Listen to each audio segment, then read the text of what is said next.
the Beacon Bakeshop.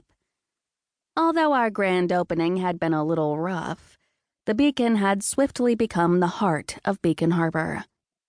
I was hosting Christmas this year at the lighthouse, and I couldn't have been more excited. My folks were flying in a week early for the town Christmas festival, and my best friend, Kennedy, was coming as well. I had made lots of new friends in the village and was even dating my hunky neighbor, Rory Campbell. All the stars were aligning. Clutching the bright red mug between my hands, I took a sip of my gingerbread latte and smiled. Sugar plum delicious. My latte bliss was momentarily broken by a series of loud barks coming from the other side of the lighthouse door.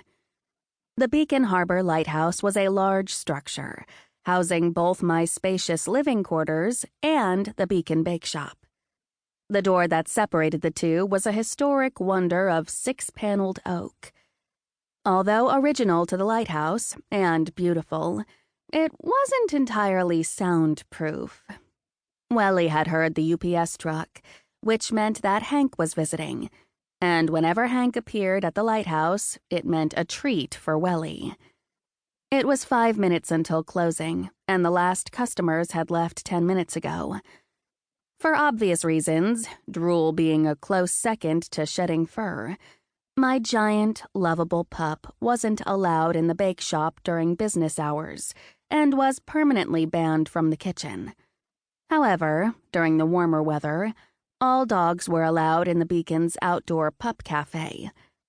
Warmer weather was a far-off dream, and Welly was whining. "Does anyone mind if I release the hound?" I looked at the two young people working behind the counter. "Not at all," Elizabeth replied. She poured another measure of milk in the steam pitcher and glanced out the window. "Poor Hank. He's got to be the busiest man in Beacon Harbor this time of the year." "I agree. Why don't you two make him one of these?" I raised my mug, then set it back on the counter as I opened the door for Welly. "Wow, why so many boxes?" Tom, measuring espresso for another latte, lifted his brows in question. Tom Porter was one of my full-time baristas. After a rocky opening last May, I realized that I was going to need more help with the bakery. I had already hired two fabulous young ladies, Elizabeth and Wendy. Both grew up in the town and were recent high school grads.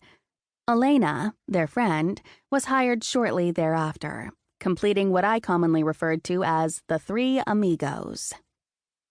Then, just to spice things up, I hired two young men in late summer, Ryan and Tom. Ryan, who was taking online classes at a local college, had a passion for computers and making sandwiches. Tom, on the other hand, was a college grad with a degree in history and a passion for coffee. He also knew his way around an espresso machine. Another remarkable fact was that on the days Tom opened, the girls were never late. Similarly, on the days Tom opened, there was a steady stream of young female customers who lingered a bit longer than usual in the cafe. His tawny good looks, easy smile, and genuine sincerity were a winning combination. The truth was, all my staff at the Beacon got along exceptionally well, which made for a happy workplace. The only thing I was sorely in need of was an assistant baker. I had hired and lost 3 already, never realizing it would be such a hard position to keep filled. "They're either Christmas decorations or presents for us," Elizabeth teased, adding a grin. Tom didn't smile. He appeared troubled by all the boxes Hank was unloading. "Elizabeth is partially correct. All those boxes contain my new Christmas lights." "What?" Tom looked up from the gingerbread latte he was making. "How many did you order?" "Enough to cover the lighthouse. It's a big building." "Not that big." While Wellington waited patiently at the door, I went to retrieve my latte.